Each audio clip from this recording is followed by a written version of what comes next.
Before I begin to share my DIY Medusa headpiece, it is important to know the materials I used in this project. There are three types of snakes I used. The first type is the plastic ones, which I bought from Target.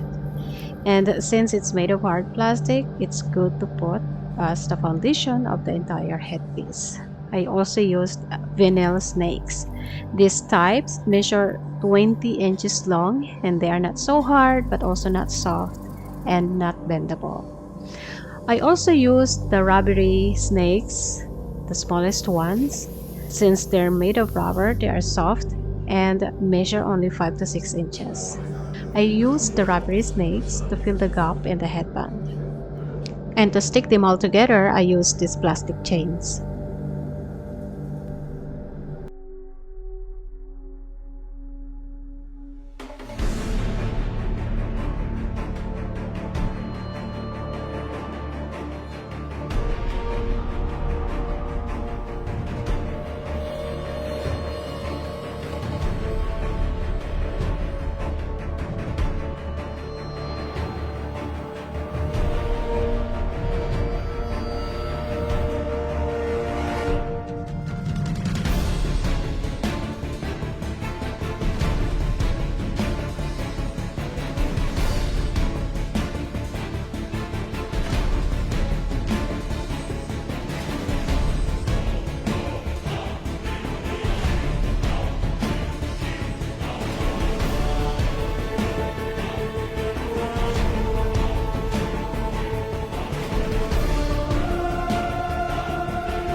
Working on this project is what I can say, conquering my fear, because yeah, I'm scared of them. I'm scared of snakes. Seeing them is really scary because they're venomous and they might gonna attack at any time they feel threatened. So that's why wearing snakes for Halloween is really,